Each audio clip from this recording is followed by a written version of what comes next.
이재명 대통령 후보님의 영상 축사를 들으면서 후보님의 공약을 생각하게 되었습니다. 후보께서는 국토 균형 발전을 위해 교통망 확충으로 부울경 1시간 생활권 실현을 부울경 유라시아 물류 허브가 되도록 미래형 배후 물류도시 조성으로 고부가가치 물류산업 육성을 위한 종합계획 수립 등으로 지원하겠다고 합니다. 후보님이 저희 포럼의 실천적 의지를 저희 포럼과 같이 할 수 있어서 참 좋습니다. 이에 우리 포럼에서는 부울경 메가시티의 지속 발전 가능의 목표를 추진해 나가고자 여러분과 함께 창립 발표 및 토론의 장을 마련하였습니다. 모쪼록 여기 계신 분들 모두와 함께 공유하는 포럼이 되기를 바랍니다. 원활한 진행을 위해서 진행 방식을 말씀드리겠습니다. 먼저 두 분의 전문가께서 각각 국가 기본 균형 발전과 부울경 메가시티 그리고 지방자치 입정공 시대 국가 균형 발전의 새로운 패러다임과 부울경 메가시티에 대한 주제로 발표를 해주시겠습니다. 발표자들께서는 주어진 시간 15분 이내로 발표를 해주시기를 부탁드립니다. 발표가 끝난 후에는 토론으로 이어서 진행하겠습니다. 자, 그럼 발표를 시작하겠습니다. 먼저 이상규 공동대표님의 국가 기본 균형 발전과 부울경 메가시티라는 주제로 발표가 있겠습니다. 여러분 큰 박수로 환영해 주십시오.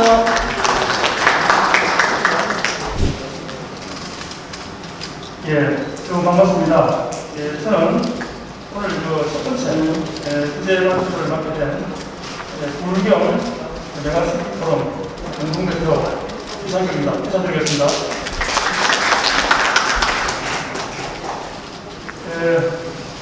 부울경 메가시티 토론회를 출범을 했고요. 첫 토론회에 제가 첫 주제 발표를 하게 됐는데 개인적으로 무슨 영광이라 생각합니다. 아무런 영광입니다. 먼저 이렇게 귀한 시간을 내주신 대리주 여러분께 먼저 감사의 인사를 드리겠습니다. 부울경에 많은 시민들을 모시고 이런 주제 발표를 하려고 하니까 다소 긴장이 됩니다만 저는 그런 것도 없이도 차분하게 하도록 하겠습니다. 그럼 부울경 메가시티를 둘러싼 일반 상황과 행정 유선에서 제가 직접 체감한 당면 과제들을 중심으로 자연스럽게 이야기를 풀어나가도록 하겠습니다. 목차는 보시는 바와 같이 문제제기, 정의, 필요성, 재원, 배정 순으로 진행하도록 하겠습니다. 먼저 문제제기입니다. 코로나19로 더욱 국내경신 수도권 의료체제의 위험에 대해서 말씀을 드리고자 합니다. 국내청 발표에 따르면 2020년 기준으로 수도권 인구 비중이 50%를 초과하였다는 보고가 있습니다.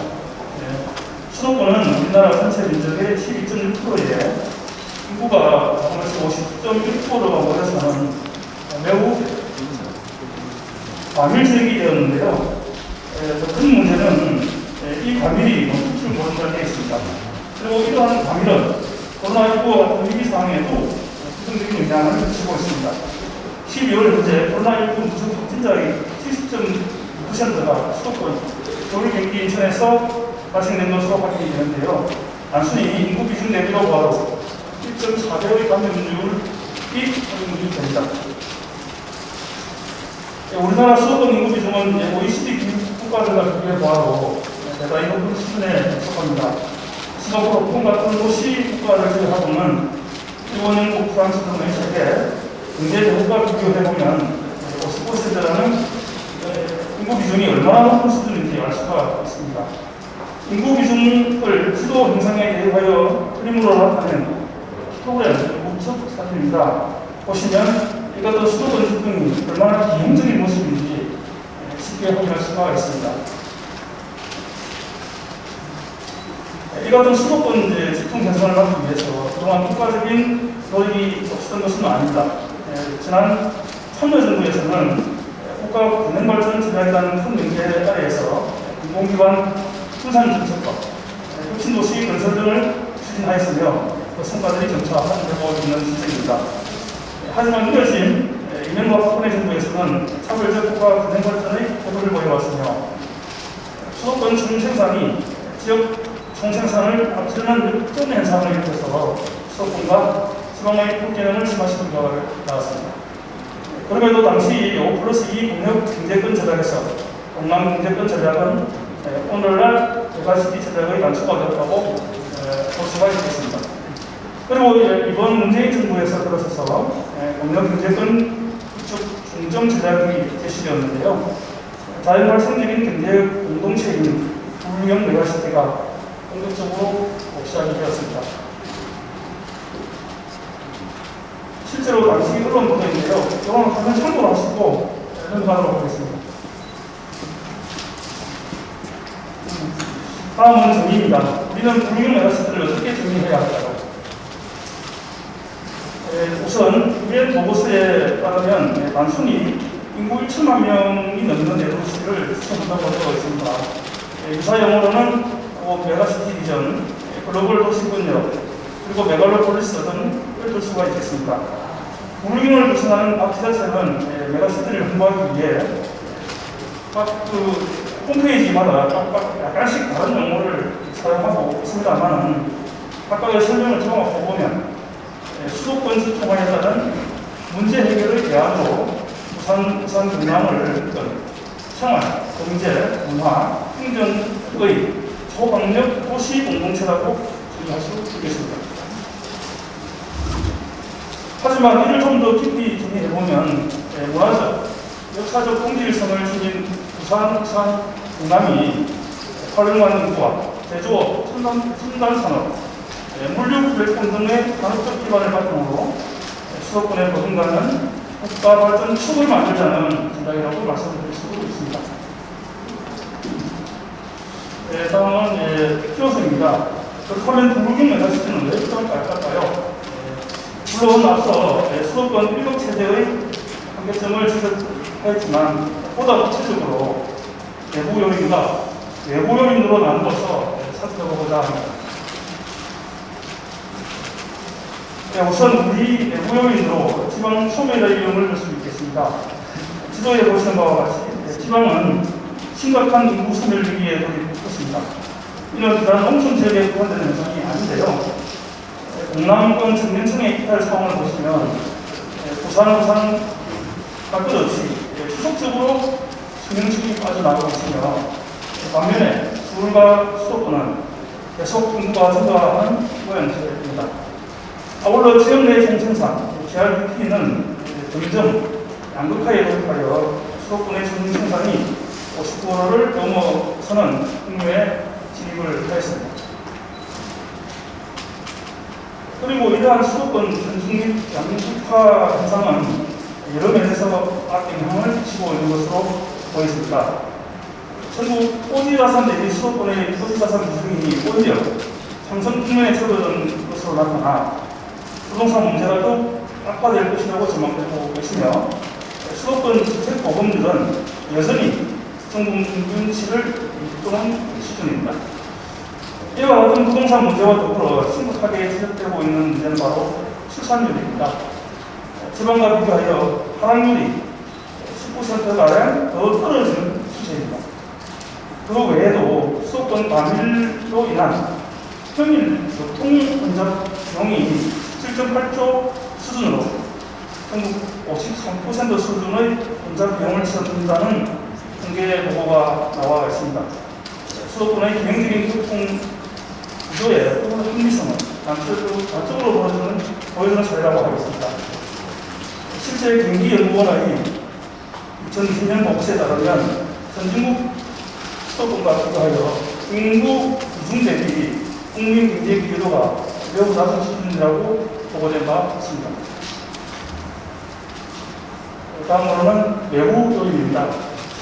그림에서 보시는 것처럼 세계는 각종 국가 간의 경쟁에서 도시 간의 경쟁으로 통제가는 추세입니다. 2018년 유엔 보고서에서는 인구 2천만 이상의 메가시티가 33개에서 2030년에는 43개로 늘어날 것이라고 전망하고 있습니다. 그리고 인구 500만에서 1천만 수준의 준 메가시티 또한 48개에서 66개로 늘어날 것이라고 전망하고 있습니다. 중국의 경우에도 장기, 장강도, 수강 등 세계의 동부 해안의 메가시티를 중점적으로 유성시키고 있고 내륙과 청이 경제권까지 총 4개의 경제 경제권을 구성하고 있습니다. 일본의 경우도 마찬가지고 인구의 경우도 마찬가지입니다. 모두 일물로 참고해 주시기 바랍니다. 이처럼 세계 각국들이 메가시티를 중심으로 경쟁력을 확보하고 있는 때에 여러 학자들이 밝힌 바와 같이 우리나라의 국가 경쟁력 확보를 위해서도 지식 경제 시대의 보급 인력을 다층적으로 집중시키고 거대한 소비 시장을 새롭게 창출하여 수도권 밀국 세대에서 벗어난 불경 메가시티의 확장이 매우 중요한 과제라고 하겠습니다. 다음은 재원입니다. 그렇다면 오늘날 불경 메가시티의 핵심적 정책 방향은 어디로 향해야 할까요? 우선 불경 세계대 관광단체 산하의 연구원의 협동연구를 통해서 불경 메가시티의 비전과 목표 등을 제시한 바 있습니다. 동북아의 8대 메가시티 불경 원팀이라는 기준으로 포용, 번영, 지속 가능성, 삶의 질, 가치 공유권, 안전이라는 6개의 핵심 가치 속에 생활 공동체, 경제 공동체, 그리고 문화 공동체, 행정 공동체를 조성하겠다는 목표를 제시했습니다. 저는 메가시티의 시작 단계에서 궤도화에 이르기까지 3단계에 걸친 초기의 사업 과정이 있다고 파생해 보았습니다. 첫 번째, 학술 연구 및 비전 전략 제시 단계. 다음에 두 번째, 메가시티 영세계의 수립과 지속 단계. 그리고 세 번째, 민관학 거버넌스 구축 단계입니다. 이 같은 단계들을 효과적으로 수행할 때 메가시티가 사업 구도에 잘 안착해서 순조롭게 진행될 것이라고 보고 있습니다. 따라서 첫 번째 제안으로서 여행세계의 지속적인 추진이 강화되어야 한다고 제안드립니다. 이미 학술 연구는 성공적으로 마무리되었고 학계에서도 지속적인 연구 보고들이 이루어지고 있는 것으로 확인됩니다. 아울러 지방자치법 개정이 이루어졌고 특별위원회가 지금 시기되었죠. 지방의회마다. 그리고 합동추진단이 개최되었습니다. 이러한 이행체계가 순조롭게 진행되고 있는 것으로 확인되고 있습니다. 다만 이번에 다가오는 대통령 선거와 지방선거 이런 앞두고 각 진행 권리에 따라서 이 권리에 따라서 이러한 이행체계의 추진이 중단되어서는 안 된다고 생각을 합니다. 그런 측면에서 이행체계의 지속적 담보를 하기 위해서는 민간 조직, 오늘 지금 하게 되는 불경 메가시티 포럼 같은 민간 조직의 지속적인 와치타워 역할이 중요한 시점이라고 생각을 합니다. 이어서 두 번째입니다. 거버넌스 구축과 이해도의 확보와 설치를 하는 측면입니다. 현재 민간 정치의 구성과 운영 및 시정 참여단 등을 실시는 하고 있는데요. 메가시티 조성 자체에 대한 기본적인 이해도가 떨어진 상황으로 보입니다. 실제로 경상남도 여론조사 결과를 살펴보면 메가시티 추진에 대한 비인지도가 43.2% 수준으로 메가시티 추진에 대해 잘 모르고 있는 상태로 보입니다. 그리고 이제 본인이 속해 있는 지도시 핵심 플랫폼 자체 여론조사를 해봤는데요. 여기에서도 그 결과가 경상남도 여론조사 결과와 오차 범위 내에서 비슷한 수준으로 확인된 바가 있습니다. 따라서 다양한 분야의 원은석가 좀 필요하다고 좀 판단되고요. 필요에 따라서는 특별자치단체 구성에 학계, 또 산학계 등 민간 구성원을 포함하는 방안도 고려해볼 만하다고 생각을 합니다.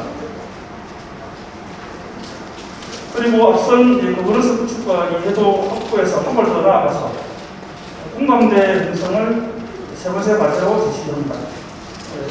사실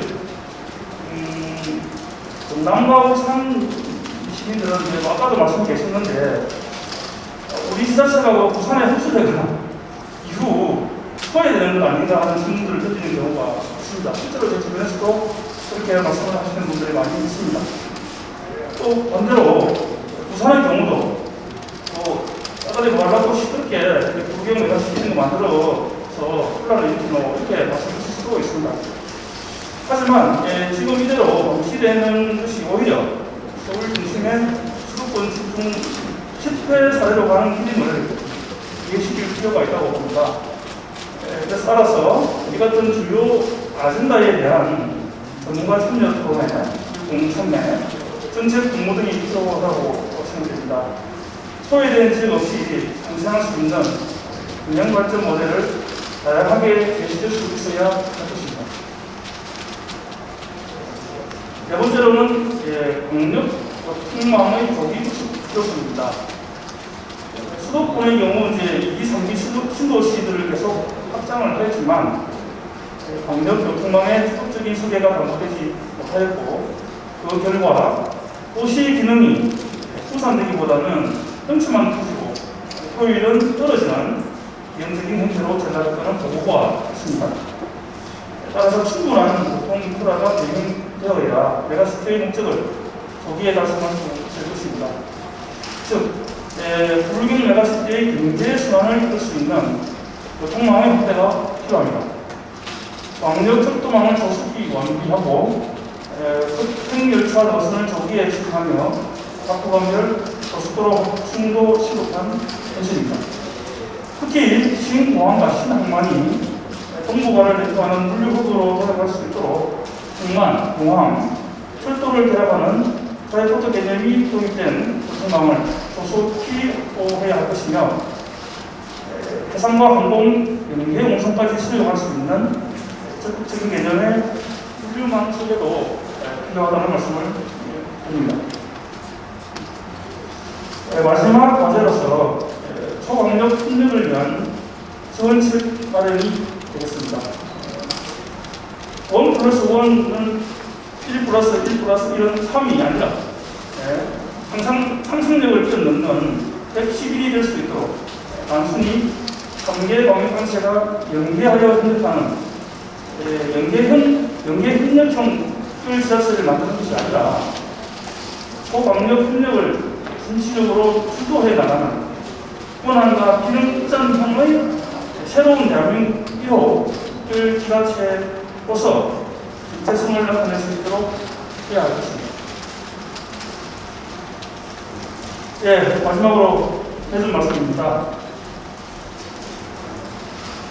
불경 메가시티는 이처럼 시작과 동시에 많은 과제를 안고 힘겹게 한 걸음 한 걸음씩을 옮기고 있는 중입니다. 하지만 대한민국의 희망찬 미래를 위해서는 지금에 머무를 수는 없습니다. 불경 메가시티는 우리나라의 국가 경제력을 확보를 위한 새로운 전환의 첫걸음이 될 것이기 때문입니다.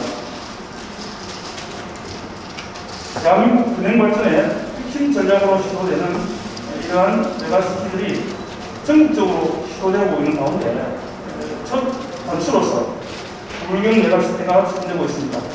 반드시 성공적으로 완성을 시켜서 전국 메가시티의 성공에 이끌음이 되어야 하겠습니다.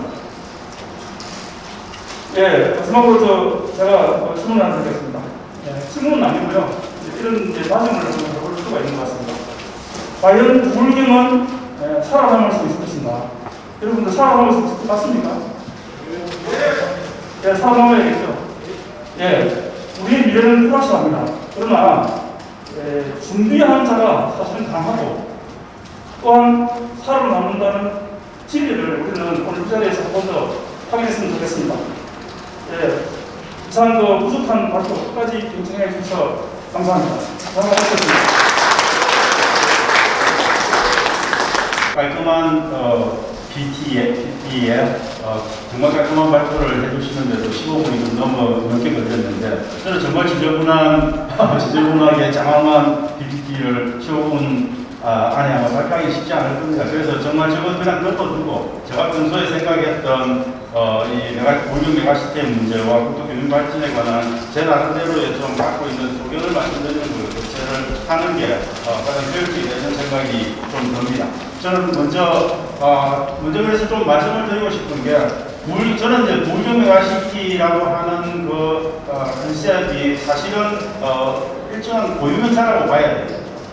그런데 저는 이제 메가시티는 보통 명사라고 보는 거고, 제 컨셉 안에는 골격 메가시티가 메가시티를 대표하는 저는 보통 명사가 되어야 된다. 그런 생각을 좀 갖고 있습니다. 왜냐하면 메가시티, 저희 지금 나라에서도 메가시티를 여러 군데서 많이 하고 있습니다. 호남에서도 있고, 대구 경북에서도 있고, 저희 골격 메가시티가 이어서 영남권으로 확장하자는 시도도 있고, 중천권도 하고 있고, 뭐 다양한 지역에서 아마 메가시티를 하고 있을 겁니다. 저는 그런 메가시티와 골격 메가시티는 명백히 차별화된 메가시티여야 되고, 골격 메가시티가 적어도 대한민국 안에서의 메가시티 논의에 저는 모든 것들을 대표하는 보통명사의 메가시티여야 된다. 그렇지 않고서는 메가시티 논의 자체가 기본적으로 대한민국의 어떤 미래 국가 성장을 이끌 수 있는 방법은 저는 근본적으로 제한되어 있다. 이렇게 근본적으로 말씀을 좀 드리고 싶어요. 그래서 사실 좀 제가 이제 고민했던 거는 국가균형 발전의 기본 정책들을 사실 저희들이 많이 해왔습니다. 많이 해왔고, 기본적으로 지방자치의 세 가지 이제 저희들이 핵심 요소라고 할 수 있으면, 한다면 그걸 주민자치, 지방분권, 그 다음 균형발전의 세 가지 축으로 삼고 있습니다. 그래서 보통, 주민자치와 지방분권은 그냥 자치분권으로 일괄하고, 균형발전은 별도로 떼어서 생각을 합니다. 그래서 이렇게 분들이 많은 노력을 해왔고, 저는 거의 30년 넘게 노력을 해왔다고 생각을 합니다. 그런데 지금 현재 냉정히 평가해서 그 노력의 성과는 거의 저는 없다. 오히려 후퇴했다. 이렇게 보는 거고, 특히 자치분권하고 균형발전 분야를 비교해보면 저는 굉장히 현격한 차이가 있다고 봅니다. 자치분권은 제도에 관한 문제고, 권력을 나눠주는 문제이기 때문에, 나름대로 제도 손질을 많이 해왔습니다. 지방자치법을 61차례나 고쳐갖고, 물론 그 중에서는 정부 개정은 한 번밖에 없었지만, 조금 손질해가면서 많이 고쳤습니다. 그래서 이번 문재인 정부가 많은 역할을 했죠. 저는 대여섯까지 굵직한 자치분권을 위한 굵직한 제도적인 노력들을 했습니다. 그래서 뭐 자치경찰제도 시행하고 지방자치법 정부 개정도 했고 재정분권 1단계도 완료하고 2단계 계획을 하고 있고 그 다음에 자치분권 사전협의제도도 도입했고 지방일괄일행법도 만들어 놓고 두 번째 또 시도하려고 노력하고 있습니다. 그래서 이제 이 모든 노력들을 다 하고 나서 자치분권 분야에서는 우리가 패러다임을 바꿨다라고 자신있게 말씀하고 있죠. 그래서 자치분권 2.0 시대가 열렸다라고 이야기를 하고 있습니다. 저는 그건 동의합니다. 많은 발전이 있었습니다. 제가 묻고 싶은 말은 거꾸로 그럼 균형발전 분야는 어떻게 하셨어요? 라고 묻고 싶은 부분이 있는 거죠. 저는 그 부분에서는 명백한 차이가 있다. 여전히 자치분권은 1.0 시대에서 2.0 시대로 나아가고 있는지는 모르겠지만 저는 균형발전 분야는 여전히 1.0 시대에 머물고 있다. 이 문제를 어떻게 할 거냐. 근데 제가 이 문제를 고민하는 이유는 지방자치의 자치와 분권과 균형발전 세 영역 중에서 이 영역 간의 관계에 관한 많은 학술적 논쟁들이 있어 왔습니다. 그래서 지금도 결론은 나지 않습니다. 어떤 분은 분권이 먼저다, 어떤 분은 균형발전이 먼저다, 어떤 분들은 자치가 더 중요하다, 다양한 논의들을 하고 있습니다만 저는 결단코 가장 적어도 대한민국 같이 수도권과 비수도권의 엄청난 격차가 국민들에게 즐겁고 고통을 안겨주는 이 시기에서는 이 대한민국에서는 저는 균형발전이 가장 우선적이어야 된다 라고 생각을 하는 거죠. 그래서 균형발전이 1.0에서 2.0 넘어서 3.0으로 나아가지 않고서는 자치분권이 아무리 날개를 잡고 날아갔자 저는 별로 효과 없을 거다 이렇게 보는 거죠. 그 관점에서 저는 기본적으로 그럼 우리가 국가균형발전을 지금까지 해왔는데 뭐가 문제인가 하는 부분들에 대한 고민들을 좀 담아보려고 많이 노력했습니다. 그리고 이 고민은 제가 정치학자들이 매번 대통령 선거 때마다 동아시아 연구원이 주관을 해서 대통령의 성공 조건이라는 책을 계속 내고 있습니다.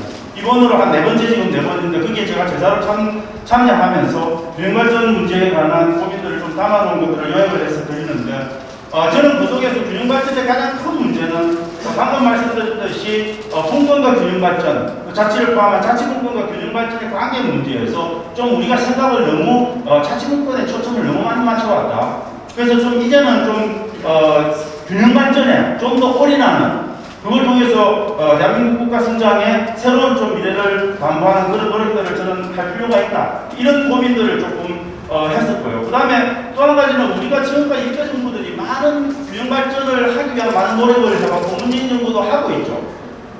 문제는 뭐냐면 효과가 없습니다. 오히려 수도권 비수도권 격차는 20년 전에 비해서 더 벌어졌습니다. 그거는 뭐 이상규 교수님이 말씀하셨듯이 많은 수치로 다 확인이 되고 있고 이미 거의 모든 국민들이 다 아는 지식에 가까운 사실이 되고 있습니다. 문제는 뭐냐면 그 지금까지 해왔던 퍼붓던 많은 예산들이 어떻게 쓰여졌느냐가 저는 문제라는 거예요. 냉정히 따지자면 지금까지 했던 이 국가 균형 발전에 정말 균형이라고 하는 두 가지 그 두 개의 의지를 붙일 수 있냐? 저는 자격이 없다라고 생각합니다. 지금까지 했던 균형 발전은 균형 발전이 아닌 거죠. 그건 저는 냉정히 말하면 균등 발전입니다. 균등과 균형은 명백히 다른 겁니다. 균형은 질의 차이를 담보를 하는 겁니다. 균등은 질의 차이를 담보하지 않습니다. 대한민국 어디에 어느 도시에 질의 차이가 없는 도시가 어디 있습니까?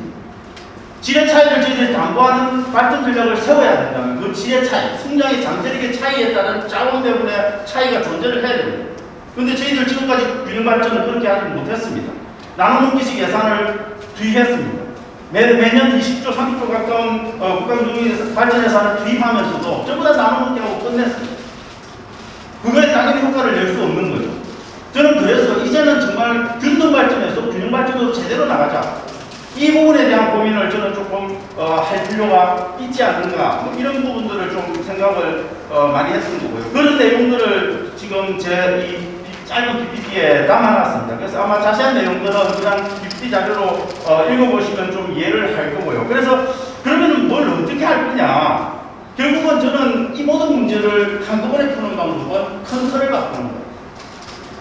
큰 틀을 바꾸는 거예요. 그거는 자치분권 분야도 마찬가지고 균형발전 분야도 마찬가지고 숨통이 막혀있는데 숨통 틔우는 방법은 간단합니다. 충격 요구입니다. 모든 제도는 충격에 의해서 변합니다. 제도는 이미 게임의 룰처럼 굳어져 있기 때문에 사람들의 의식 속에 작은 변화들을 통해서 절대 변하지 않습니다. 제도는 강구하기 때문에 사람들의 의식을 잡아먹고 사람들을 틀 안에 가두죠. 제도는 충격에 의해서만 변합니다. 그 충격은 어디서 오는 겁니까? 제도를 올바매고 있는 그냥 구조를 그냥 깨야 돼요. 그건 저는 개헌이라고 봅니다. 문재인 정부가 했던 지방국회의원 개헌, 저는 정말 훌륭한 아니라고 봅니다. 국회가 정부가 말고 국회 안에 내놓았던 것은 더 훌륭했고요.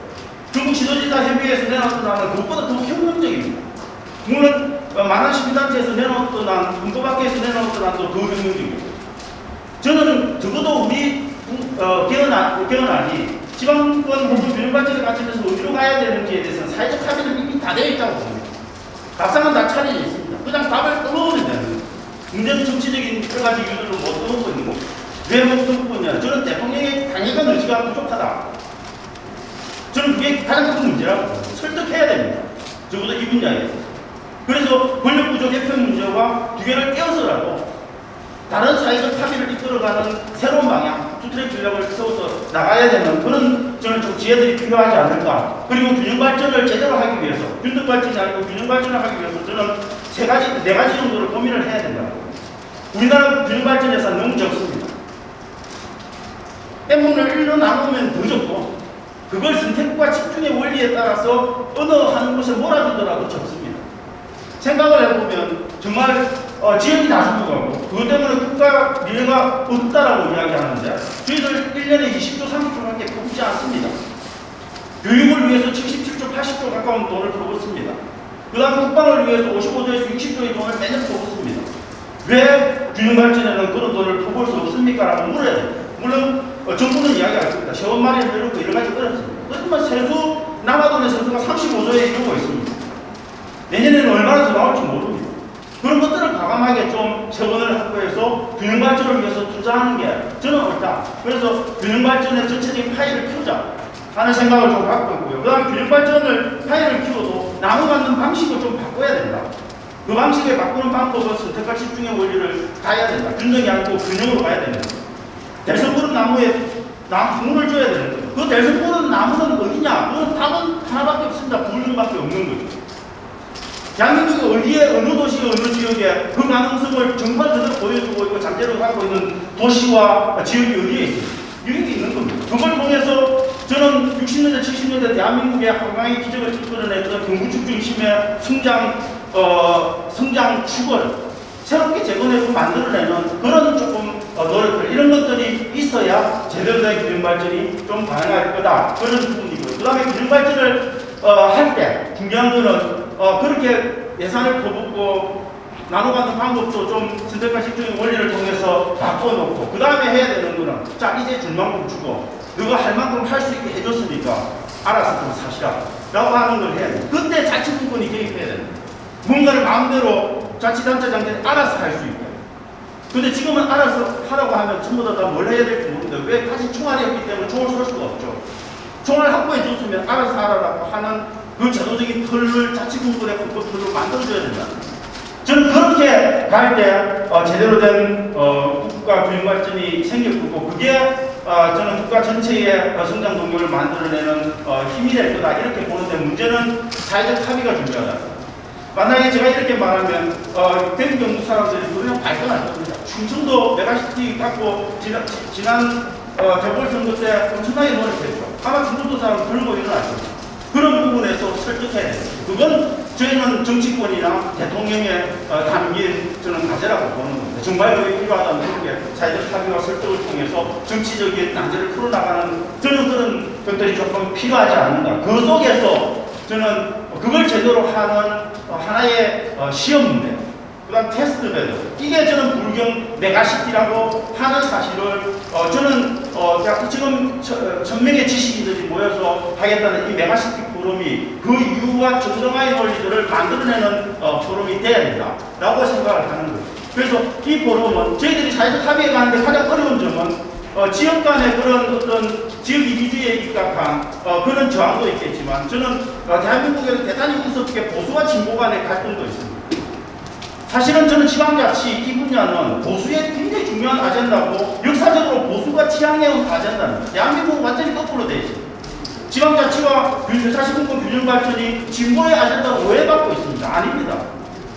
오히려 지방자치를 더 끌고 나가야 되는 보수는 지방자치를 자경 이데올로기로 생각을 하고 있는 겁니다. 대단히 무서운 이야기입니다. 그런 저는 무식함입니다. 그 무식함을 떨어낼 수 있게 설득해야 됩니다. 그래서 이런 요소들이 좀 이루어지고 그런 작업들을 불경 메가시티 이 포럼이 좀 해줬으면 좋겠다. 이런 생각들을 하면서 오늘 제 짧은 발표를 마치도록 하겠습니다. 오늘 짧았지만은 제가 여기에 담았던 내용은 대충 다 기억하고 여러분들에게 말씀드렸습니다. 이상으로 제 발표를 마치도록 하겠습니다. 자, 방금 두 분의 주제 발표를 들으셨는데요. 지금부터는 주제 발표에 대한 토론을 시작하겠습니다.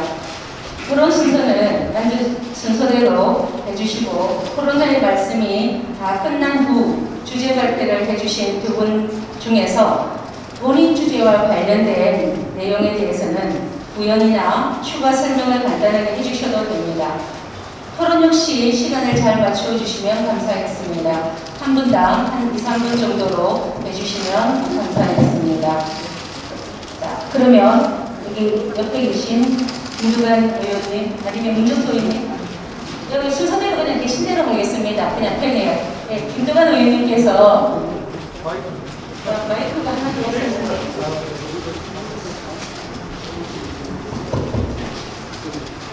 있어요. 우리 이상규 공동대표님, 차재근 교수님 주제 발표 너무 잘 들었고요.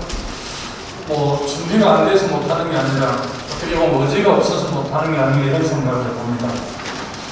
대통령 직속으로 저출산 고령화위원회가 있거든요. 대통령께서 직접 위원장을 맡고 계시고 부위원장을 상관하시는 일을 직접 하시는 분이 우리 양산도의 제 전임 국회의원이셨던 서영수 위원님께서 맡고 계신데 대한민국 지금 엄청난 예산을 투입했지만 출생률은 0.86 정도를 이루어가고 있거든요. 실제 국가균형발전정책 같은 경우도 제가 직접 정부에 참여했던 노무현 참여정부에서 세종시하고 핵심 도시를 만들었었는데요. 그 당시 처음에는 청와대와 국회를 완전 세종시를 옮겨서 행정수도를 완성하기로 했는데 그 당시 이석연 변호사랑 위헌 소송을 해서 헌재에서 조선시대 조선 500년 역사는 한양이어야하고 대한민국 민주공화국의 수도는 서울이어야 한다는 간선법을 들이대가지고 위헌을 하는 바람에 그 당시 행정부 복합도시법으로 바꿔서 지금 세종시가 만들어졌고 2011년에 세종특별자치시가 돼서 지금 행정수도 완성을 앞두고 있습니다. 국회 분원이 가는 걸로 지금 예산이 짜져 있는데 사실은 저는 청와대하고 국회 완전 세종시로 이전을 해야 된다 생각을 하고 있고요. 또 사법신도시 특별법안을 제가 얼마 전에 국회에 입법 제출을 했는데요. 남아공 같은 경우 보면 행정수도는 프리토리아에 있고 입법수도는 요하네스버그에 있고 이 사법도시는 블루폰테인이라는 도시에 있습니다. 그래서 이렇게 정부가 균형 있게 배치되어 있다는 사법신도시가 완성됐으면 좋겠고요. 우리 이재명 후보께서 강력한 의지를 얼마 전에 표명을 하셨는데 이 공공기관이 크고 작은 게 한 250여 개 지금 수도권은 그대로 존재하고 있습니다. 가장 큰 공공기관이 제가 알기로 산업은행하고 중소기업은행인데 제가 낸 법안은 산업은행법하고 중소기업법에 보면 본사를 서울에 둔다 이렇게 되어 있습니다. 그래서 저는 본사를 서울에 둔다를 배제하고 그걸 빼는 법안을 했는데 특히 국민연금 자금운용본부가 전주에 있어서 전북의 지역구를 두고 있는 국회의원들은 전북으로 옮겨야 된다는 주장하고 계시고 지금 우리 부산행 지역구를 둔 부울경 지역구를 둔 분들은 부산도 문해내 금융단지로 옮겨야 된다는 주장을 하고 있는데 어쨌든 공공기관 이전도 저는 다른 시간에 결단을 해야 된다고 생각합니다. 그리고 흔히들 하는 말씀대로 지방경제와 지방대학이 꼽히는 순서대로 소멸하고 위기를 맞고 있습니다.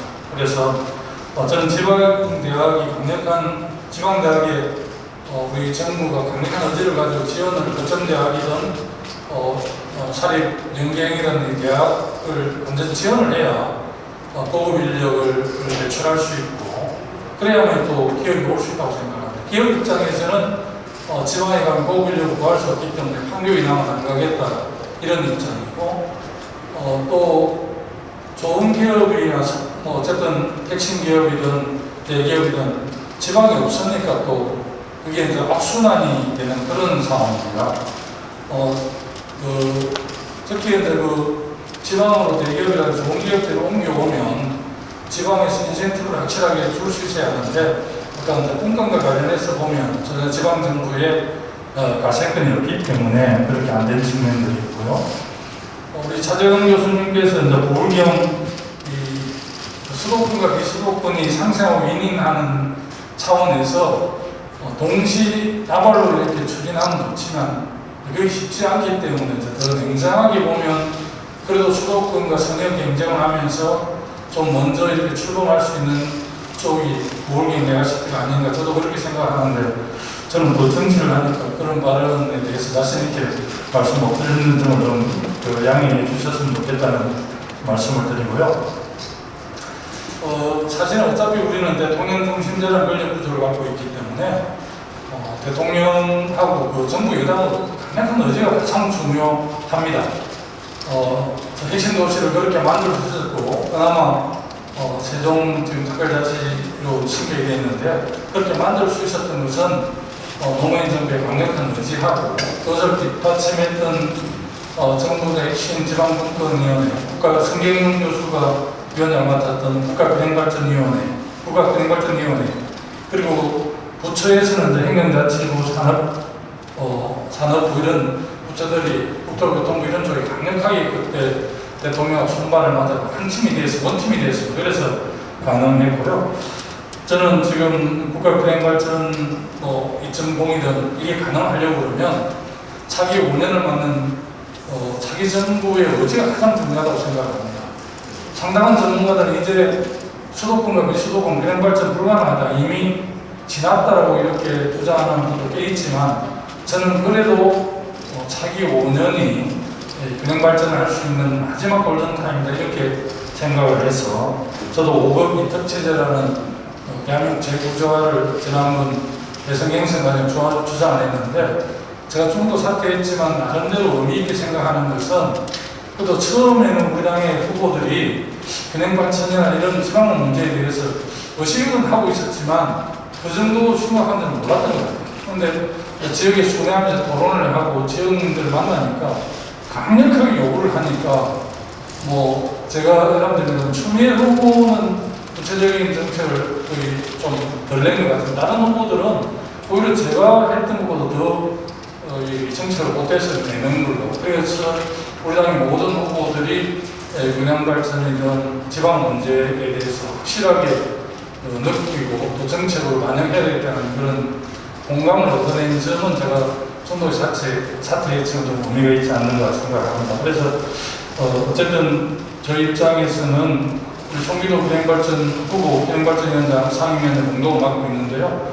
정책 과제도 발굴하고 또 개인적으로는 근행발전위원회는 또 전국의 조직도 강화해서 좋은 결과를 내고 자기민주 정부를 출범시키겠다는 강력한 의지를 가지고 하고 있다는 말씀으로 제 토론을 좀 줄여내어 마치도록 하겠습니다. 고맙습니다.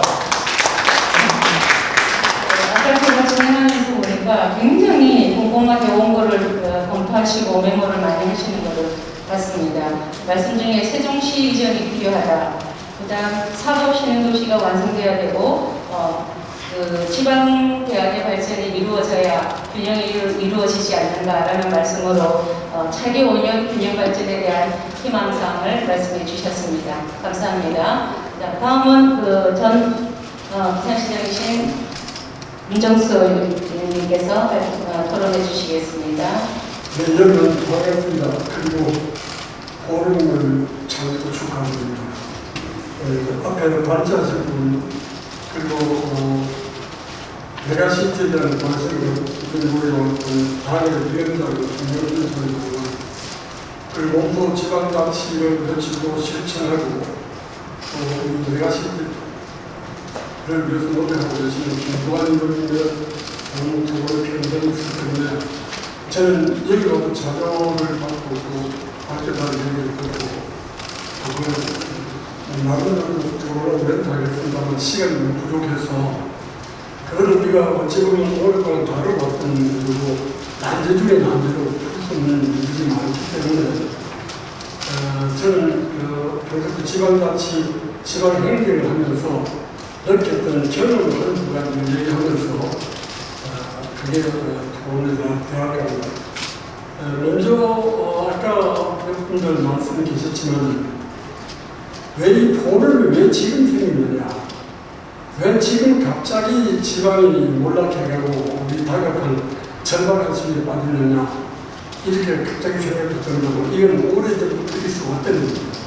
저도 한 1, 20년 전부터 이런 일들을 안전한 방안에서 내 혼자도 외쳐보기도 하고 했던 부분들의 각종 경계들이나 이런 게 지금 언급되고 있는 걸 보면서 왜 견뎌졌는가 하는 아쉬움을 갖습니다. 왜냐하면 여러분 잘 아시는 일이지만 통계적으로 보면 우리가 부산만 하더라도 6.25 전쟁 때 전쟁을 치르지 않았던 후반 기술 역할을 이런 탓도 있었지만 적어도 70년대까지는 대한민국 산업의 부산은 25%, 27%를 만들었어요. 그러니까 부산 사람 한 사람이 외타 시도 사람 내 사람을 매겨 살렸다는 공헌을 합니다. 그랬던 부산시의 전국 대비 수출량이 지금은 2% 불과합니다. 여기 시의원에서 의원도 와 계시지만 10분의 1로 격감했습니다. 부울경 메가시티가 왜 나오니까 우리가 성장하고 팽창할 때는 각자 분포는 지방자치 걸맞게 지역의 주민들의 차이를 모아가지고 지역을 열심히 노력하면 더 훨씬 큰 확장된 어떤 부가가치 발전을 기한다. 이래서 풍부를 했잖아요. 나누었잖아요. 그래서 부산이 먼저 떨리나 울산도 떨리나 경남이 떨리나 지금 왜 한판하고 있습니까? 벌기대가 금년 7월까지 부르기 메가시티가 발주하게 되어 있잖아요. 김동완 지대를 많이 쓰고 있는데 그래 이 메가시티 지금 합하지 않으면 안 될 만큼 부산, 울산, 경남도 다 있습니다. 우리나라 제가를 사는 곳이 공업도 울산도 지금 어려운데 한차 인구가 상이라고 산업체가 다 빼놓고 부산은 오죽하겠습니까? 부산은 제가 기억하기로는 1993년 김영삼 정부 초에 삼성 자동차를 유치한 것 외에는 기업다운 기업이 부산 주식이 하나도 없어요. 그리고 이성으로 손들어가요. 아무것도 없어요. 이거를 답답한 부산 시민이 몰라요. 부산 시민이 모를 수밖에 없는 언론 방송이 보도를 안 해요. 정당의 역할도 충분히 못하고 이래서 부산이 야금 어렵게 되어왔습니다. 지금 전국도 제일 출산율도 낮고 젊은 인구들이 다 떠나니까 고령화 도시 제일 먼저 되고 우리나라의 제일 성이라는 도시가 부산인데 이거 다급합니다. 부산보다는 역부족입니다. 아무 생각도 없고 고령화된 도시고 이러니까 인근 경남에 인근 울산에 우리 함께 잘해보자. 이래서 우리 메가시티가 만들어지는 것 아닙니까? 그래서 우리 지방자치 한지도 지금 30년 세월을 지방분권 대통령 직속의 균형발전위원회 많은 노력을 합니다. 잘 안 되니까지 부울기 메가시티가 발족하는 걸로 믿고 오늘 부울기 메가시티 발족하는 저는 개인적으로 너무 늦었다고 생각했지만 늦은 시작일 수도 있으니까 이런 것들을 극복해주는 여러분들의 과정을 갖습니다. 제가 아까 모두 제가 했던 경험을 한두 가지 얘기하는 토론 대화를 한 것은 우리 모두들 서울만 탓하지 맙시다. 법적 제도적으로 지방 복권하는데 균형 발전하게 되어 있어요. 그런데 이 사람이 운영하는 것이기 때문에 과연 서울중앙정부 서울만 차는 것이냐 우리 부산에 해야 할 목들은 또 경남에 해야 할 목들은 다 지방 주민들 목표를 다 하고 있는가 항상 찾아볼 필요가 있다. 이래서 제가 소개를 좀 드리면은 여러분 잘 아는 부산 영화제 이번에 울산도 영화제를 한다고 방송에 들어가요. 부산 영화제를 할 때 서울에 어떤 상무한 공무원을 하는 것도 그대로 준 사람이 없어요. 제가 우리 부산이 워낙 문화가 척박하다니까 영화제를 한번 해보자 해서 공약을 내세우고 막상 하려고 하니까 담당 주국장 공무원도 반대해서 이거 안 됩니다. 그럼 왜 그런 세계 도시들을 하고 있느냐? 한번 찾아보고 한번 노력해보자. 이래서 밀어붙였어. 그 중앙정부 전혀 지원 없이 그게 이래 가면서 성공회가 국제적인 영화로 성장을 했어요. 그 하나 공복입니다. 그 다음에 또 하나 했던 일은 수영 비행장님을 아시죠? 그 아마 회원들을 사실은 지금 세부터는 여러분 파악도 못해요. 이 수영 비행장 부지를 김영삼 정부 때 훈농으로 도시발전에 제외되니까 그냥 막 상당히 살았어요. 고시공 취지가 130만 원을 100만 원 낮춰가지고 그것도 그 취지가 아니고 외상을 쓰고 이렇게 환경을 다루었더니 김장은 계시지만 정부에서 그런 군용기 국방을 정부 용기를 그렇게 지방자치단에 넘기는 법이 없습니다. 그런데 그 비행기를 35만 평을 갖고 왔어요. 100만 원을 3,500원입니다. 그거를 그때 당시 시세도 500만 원, 700만 원 부산이 팔면 바로 그 자체가 돈 2조 3조 땅값이 남아요. 부산시가. 그런데 정부 설법을 갖고 오니까 우리 지역의 젊은 어떤 일자리를 만들려고 정보 산업 통신단지로 지금 정보 단지를 지정해가지고 SK 우리나라 최근 SK 통신업체를 제가 최대면 회장 서울에서 만나고 최대면 지금 회장 부산으로 저를 만나고 송길서 부회장님 만나고 SK가 투자를 했어요. 투자를 해가지고 30억 한 50억 정도 투자를 할 동안에 부산에 이런 점이 일도 있었는데 IMF 시장 바뀌니까 한 편도 없던 거기에 주택지를 전부 산업 단지를 주택지를 전부 다 바꿨어요. 그래서 펜턴 아파트 무슨 파크 매주를 한편 아파트 단지에 수천억을 들어갔어요. 한두 사람이 아닙니다. 그 개발 이익은 1조 넘는 개발 이익을 다 민간업자 토건자들 갖고 왔는데 이재명 시장은 성남에서 한 1조 되는 사업에 한 6천억을 공이 성남시로 환수했잖아요. 그거를 갖고 적게 또 환수했다고 난리가 났던데 이런 것들 전해를 보면서 그때 당시에 그렇게 난개발하고 그리고 용도를 바꿔가지고 토건업자들을 다 분열하고 이랬던 때 지역 언론은 지역 지식이 누구 한 사람과 잘못됐다고 얘기하는 사람이 없어. 그 나는 지방 공권, 지방 발전 논하기 전에 우리가 해야 돼. 우리 시민들이 해야 돼. 좀 성찰하고 우리 세금내가 우리 하는 노래가 잘하는지 시장이 잘하는지 그런 잘못된 시장을 안 뽑고 잘못된 이윤을 안 뽑고 하는 시민들 스스로 해야 할 것을 다 했는지 저는 중앙정부 탐문하는 것을 돌이킬 필요가 있다. 이런 생각을 하면서 자꾸 참을 많이 비슷할 것 같아요. 이런 기회가 자꾸 없었어요. 그래서 이유 처음 하는데 이런 부분 우리 시민들이 하는 이런 부분들을 잘 챙겨서 지금 내용을 생각하고 보면 어떤 지역에 보면 굉장히 정치적으로 선거를 잘 임하는 지역들이 많이 있습니다. 근데 우리 부산을 보면 그렇게 열악하지 못해요. 현명하지도 못합니다.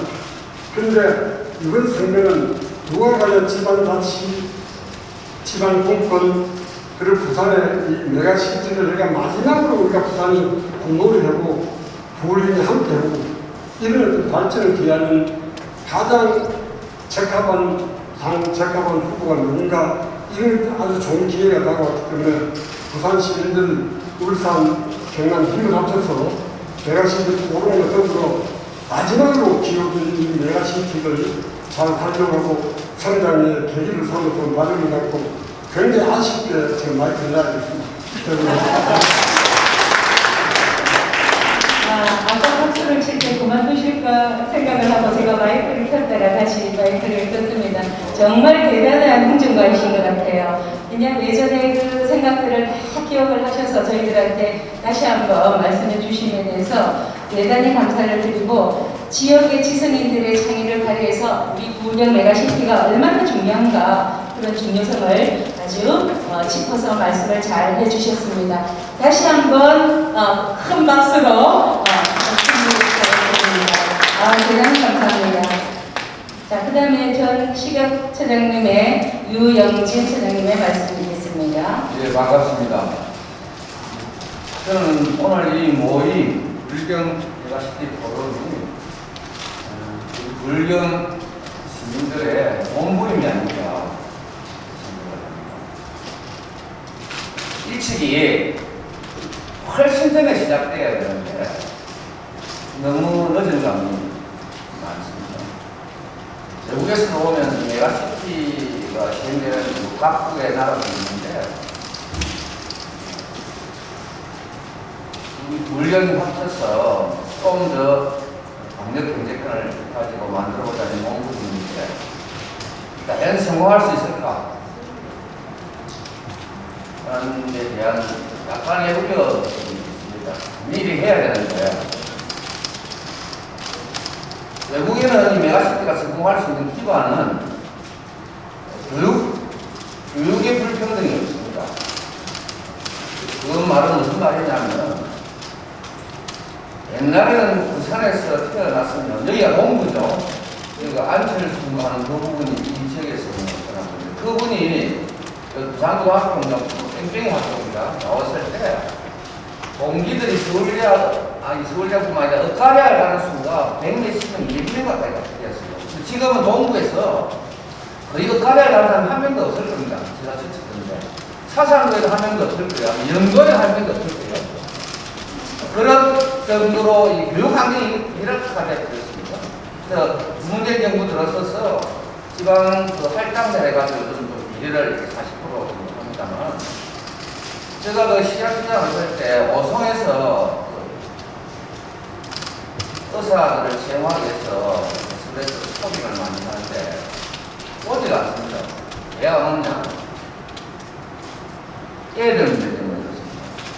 그래서 서울에서 1시간 거리에 출퇴근이 가능한 판교 정도까지 바이오 단지들이 형성이 되고 그 밑으로 내려오는 인재들이 오지가 않습니다. 시합처 공무원실도 옛날에 서울에서 할 때보다 상당하게 길이 많이 떨어져 있습니다. 여기에 기업 유치한다고 해서 인재들이 안 오는데, 그때 기업하는 사람이 공장 하이닉스 여공기 땅 싸게 준다고 해서 오겠어요? 안 옵니다. 왜? 인재들이 없기 때문입니다. 이제 이 메가시티가 성공하기 위해서는 플러스 여기에서 공장의 지역에서 취업을 하고 여기서 자라도 내 자식이 국가대학도 갈 수 있고 서울대도 갈 수 있고 성공할 수 있는 교육적 환경이 되면 오는데, 그렇지 않으면 안 옵니다.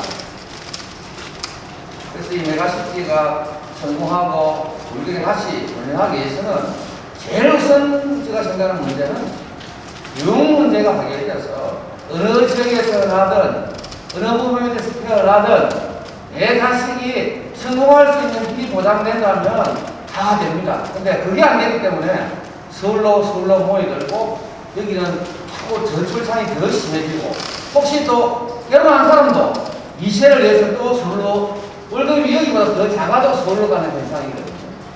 이 문제가 해결되지 않고는 지방 발전은 기약할 수 없다. 제가 사실은 지방이라는 말 자체도 잘못됐습니다. 앞으로는 지역이라야 됩니다. 부산지방검찰청 이것도 서울을 중심으로 두고 일종의 그 나무 이렇게 연방이거든요. 서울 부산지방검찰청도 앞으로 부산지역검찰청, 물경식품의부 안전성도 물경지방이 아니고 지역, 지방이 아닌 지역으로 해서 전체가 다 발전할 수 있는 좀 평등한 수평적 발전이 이루어져야 미래가 있지. 지금처럼 상태에서 또 서울 인구 이미 가만히 넘었는데 대통령 후보가 국회의원들이 여기에 많이 배려하겠어요?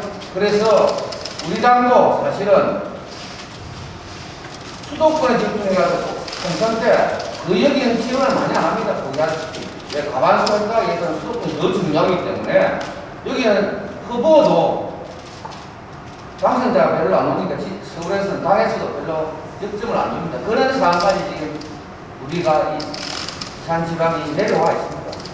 그래서 이런 걸 다시 좀 하기 위해서는 거의 우리가 취업을 이렇게 평범한 상식적인 생각을 해서 저항해서 안 되고, 제가 생각할 때는 부산 시민 다 이렇다고 일어나야 됩니다. 우리 구세대를 위해서 진짜 이게 단지 뭐 우리 힘을 합쳐서 발전시키다 이게 가능하지 않습니다. 그래서 우리 부산 시민들이 진짜 처절한 몸부림을 하고 중앙에 대놓고 강력하게 투쟁하고 또 저항해야 됩니다. 그런 의미에서 오늘 불교 메가시티 포럼 발족은 우리 시민들의 몸부림입니다. 더욱더 발전되기를 바라고 저도 밖에서 힘을 합치도록 그렇게 하겠습니다. 감사합니다. 감사합니다. 균형 발전이 너무 늦었다. 하지만 교육의 질이 보장된다면 좀 더 지역의 발전이 이루어지지 않을까라는 그런 아주 안타까운 마음을 저희들한테 절절히 전하신 것 같습니다. 감사합니다. 자, 지금 잠시만요. 세 분의 패널들 말씀을 잘 들었습니다. 혹시 주제 발표자들께서 토론자들의 말씀에 대해서 혹시나 좀 추가 부연 설명할 내용이 필요하신지요? 두 분. 괜찮습니까? 네. 그러면 토론자들께서도 뭐 딱히 하실 말씀 없으십니까? 네. 그러면 김두관 의원님의 하나만 듣겠습니다.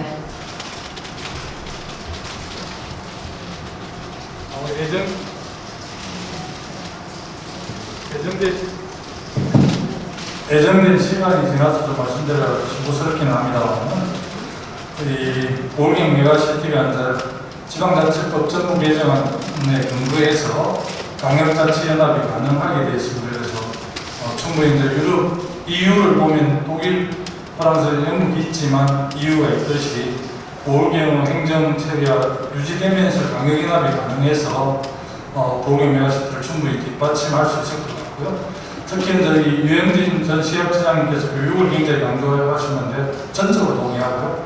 또 하나 이 메가시티가 달려오르면 교통 인프라가 굉장히 중요한데 가덕도 신공항이 어쨌든 꼭지를 따서 다행스럽고요. 또 우리 전체 그 철도에 투입되는 예산 94%가 수도권에 집중되어 있습니다. 그래서 이제 경남, 부산, 울산을 보면 부산, 김해, 양산, 창원, 울산 이렇게 광역 철도망이 이렇게 개량이 가능한데 4차 철도망 계획에 완전하게 일부는 반영이 됐는데 반영되지 않아서 좀 아쉽고요. 부산시는 거기에 21개 선수를 늘리는 예산이 많이 확보가 안 돼서 좀 아쉽는데 이 항만, 철도, 공항이 트라이포트가 돼야만이 또 보호경 메가시티를 충분히 뒷받침할 수 있는 인프라이기 때문에 그 점도 우리 관심을 좀 많이 가져주셨으면 좋겠다는 당부 말씀드리고 싶습니다. 감사합니다. 지금 저희들이 여기 주제 발표를 하고 토론을 했는데 지금 관중석에서 한 분이 손을 들어주시는데 제가 모두에 함께하는 그런 장이라고 말씀을 드려서 한 분만 제가 질문을 받겠습니다. 네. 네, 반갑습니다. 부산 잭뱅비즈의 서주범입니다. 먼저 창의총회를 진심으로 축하드리고 제가 6년 전 2015년부터 생각했던 생각들을 공식사에서 또 부산에 많은 리더분이 계시기 때문에 말씀을 한번 드리겠습니다. 저도 부산에서 태어나서 부산에 계속 살고 있는 입장에서 서울 수도권은 계속 집중만 독점하게 되는데 부산의 각 지역들은 자꾸 정체와 침체가 됩니다. 그래서 제가 6년 전 2015년부터 생각했던 것이 부산이 영남을 중심으로 그러니까 불경도 포함하고 대구, 경도 포함한 영남을 새 몸통으로 간주하고 북으로는 서울 수도권으로 남쪽으로는 북곡과 구시로 양날개를 펼치는 행보를 제야 부산은 미래가 있다고 생각합니다. 그래서 나라가 다르기 때문에 정치와 행정 일치가 되지 않겠지만 시민들과 기업들의 생활과 경제는 동일할 수 있겠다 해서 언론사와 저와 같은 상사, 저는 무역회사로 했습니다만 상사 가칭 개념을 가칭 영남 큐슈 비즈센터를 만들고자 생각을 하고 많은 부산시 시장님들, 많은 이들이 말씀을 드렸는데 사실은 반영이 잘 안 되고 있고 그래서 영남 큐슈 비즈센터가 만약에 성공을 한다면 같은 맥락으로 전라도는 중국의 상하이 지역하고 충청도는 중국의 칭타오 지역하고 강원도는 러시아 고전도서의 인근 국가의 인근 지역하고 동일한 생활권 경제권을 만들어서 각 지역들이 동해수의 남해를 정복한다면 부산은 대한 수도가 되고 대한민국 대한 강국이 된다고 생각을 합니다. 그래서 제가 이 생각을 6년 전부터 생각하고 많은 제안을 했는데 실행을 못하는 이유가 제가 개인적으로 사업적으로 잘 못해서 지금 자본과 조직이 하나 없다 보니 이걸 진행을 못하고 이런 본식상에서 좀 말씀을 드리고 지금 이재명 캠프에도 이 생각을 전해서 5천만 대한민국 역사에서 한반도를 벗어나서 외세를 넓힌 지도자가 단계토리 양밖에 없는 것 같은데 이재명 대통령이 계셔서 우리나라 외세를 좀 펼치는 최초의 대통령이 계시라고 사실은 몇 년 전에 청와대에도 이걸 제안을 했습니다. 아무 반응이 없었습니다. 그래서 이재명 대통령께서 저는 되어야 된다고 보기는 합니다만 되어셔서 우리나라 각 지역들이 동해, 서해, 남해를 정복해서 얻어나는 그렇게 하는 것이 우리의 미래도 있겠다 생각하는데 이걸 꼭 반영하셔서 좀 실현될 수 있게끔 잘 좀 부탁드리겠습니다. 이상입니다. 아유 고맙습니다. 옆에서 김도현 의원님께서 아우 고맙습니다라고 말씀을 하십니다. 꼭 전달을 하실 걸로 하실 것이죠? 네, 하신다고 약속을 하셨습니다. 아, 이 자꾸 손을 드네. 그러면 금방 남자분을 한 분 하셨으니까 여자분 한 분 그렇게 질문으로 마치겠습니다. 네, 안녕하십니까. 저는 부산균형발전 청년연구회 회장을 맡고 있는 성노빈이라고 합니다. 저희 연구회는 작년에 발족됐고 김두관 전 장관 의원님도 모시고 이제 토론회도 거쳤지만은 저희 연구회는 서부산 동부산 간의 그런 지역 격차와 또 불경 메가시티 가덕도 신공항에 대한 문제들을 연구하는 그런 청년 모임입니다. 일단 제가 질문을 드리거든요. 지금 지방대학이 소멸 위기입니다. 지방대학 최대 위기를 맞고 있는 실정이라고 저는 알고 있는데요. 일례로 그 부산의 신라대학교 같은 경우는 3차 추가 모집까지 받고 가톨릭대학교 같은 경우는 입학을 하면 돈을 다 내주는 그런 기이한 현상들이 벌어지고 있습니다. 사실 저는 동아대학교를 나오고 부산대 대학원을 다니고 있는데 제가 나온 모교는 이런 없어지는 폐교의 아픔을 겪진 않겠지만 저는 해당 사항이 없겠지만 그래도 부산 전체 청년들을 조금 위해서 이런 문제는 좀 해결돼야 된다 생각하는데요. 제가 차재권 교수님과 김두관 의원님께 지방대학 이 소멸 위기를 막을 수 있는 방안을 좀 여쭙고 싶습니다. 네, 감사합니다. 먼저 말씀을 해주시면. 그 선보위원들이 그때는 학생이었는데 지금은 아주 열심히 그 부산 청년을 위해서 활동하고 있는 것으로 알고 있고, 아무튼 저도 그 문제 되게 고민을 진짜 많이 했고요. 저는 지난 재보궐선거 때 좀 그런 아이디어를 제안하기도 좀 했었는데, 저는 지금 부산 같은 경우에 13개 대학 너무 많아요. 저는 한 6개 대학으로 줄여야 된다고. 쉽지 않습니다. 사학을 줄이라는 건 쉽지 않지만, 제가 생각했던 거는 지금 박용진 시장이 한 방식대로 산학연속도를 n분의 1로 나눠주는 그런 방식은 절대 안 통합니다. 저는 어떻게든 인위적인 그 규모를 키우는 방식으로 가야 된다고 생각을 하고 있고요. 그래서 저 같은 경우는 이제 좀 그 연합대학 같은 것들을 좀 만들자. 그리고 제 개인적인 생각은 부산은 시립대학이 없지 않습니까? 서울은 시립대학이 있고 도립대학이 있는지는 모르겠습니다만, 저는 부산 시립대학이 부산시가 한 50% 지분을 갖고, 그 다음에 스스로 대출하는 그죠, 구조조정을 스스로 원하는 대학들이 공동의 지분을 좀 형성하는 그런 방식. 그리고 일정한 대출 자금들을 좀 마련해주고 그걸 빠지게 해주는 거죠. 뭐 법적인 여러 가지 문제들이 있긴 하겠지만 그런 것들을 넘어서 그렇게 해서 저는 사상 스마트시티나 강서 그 넓은 땅에 저는 연합대학 캠퍼스 만들어야 된다. 그래서 제 생각으로는 한 3만에서 5만 정도 규모. 통상 세계적으로 규모 있는 대학이라고 하면 3만에서 5만 정도 됩니다. 미국의 대단히 중요한 국립대학들, 좀 규모 큰 대학들, 세계적 경쟁력을 갖춘 대학들은 대부분 정원 한 5만 정도로 유지를 하고 있죠. 저는 그 정도 규모의 대학들로 가지고 부산이 서울과 경쟁해서 인재를 잡을 수 있어야 돼요. 그리고 세계하고 경쟁해서 적어도 부산에 지금 뭐 부산대학이 전체 한 7, 800개 하나요. 부경대학이 이번에 교구 천등 안에 들어가서 또 좋다고 합니다. 이런 현실들을 좀 바꿔야 돼요. 저는 그런 방식은 부산의 리더십이 결정을 해야 돼요. 저는 그런 것들을 부산시장이 결정해서 좀 하자라고 이야기를 말씀을 여러 번 들었는데 결국은 그건 되게 무리한 거죠. 제가 생각해도 무리하기는 하지만 지금 이 위기는 무리하지 않으면 그냥 우리는 뜨거운 물 속에 있는 개구리처럼 삶아서 죽는 거예요. 저는 지금 부산시장, 그 다음에 부산에서 정치하시는 분들은 그 싼데 죽어가는 개구리를 향해서 표를 달라고 이야기하고 있는 거하고 똑같다고. 저는 그런 부분들에서 조금 더 혁신적이고 좀 더 공격적인 발상이 일어나는 이런 것들을 좀 저는 주문을 해야 부산의 문제를 해결될 것 같아요. 개념으로 생각하면 좀 엉뚱한 이야기긴 합니다. 그렇습니다.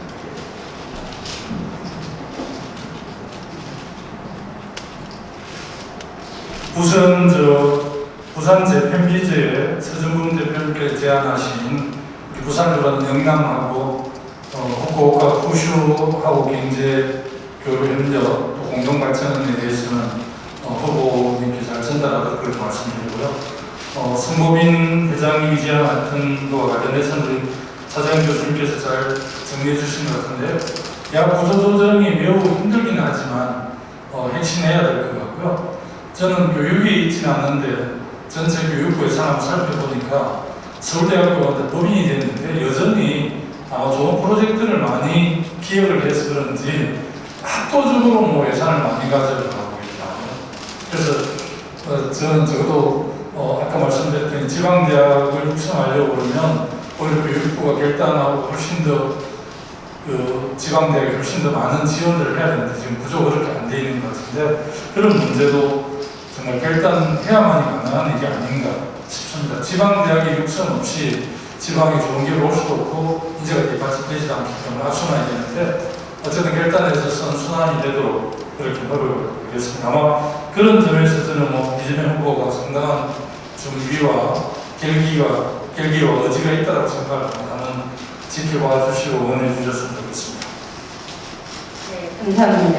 방금 말씀하신 것 중에 부산시립대학이 시급하다, 그리고 연합대학이 한 3만에서 5만 정도의 규모를 가진 그런 대학으로 경쟁력을 확보해야 된다는 그런 말씀 감사합니다. 자, 오늘 돌경메가시티 포럼 창립 발표 토론회에서 나온 내용들은 아마 우리 김두관 의원님께서 대통령 후보님께 잘 전달하실 걸로 믿습니다.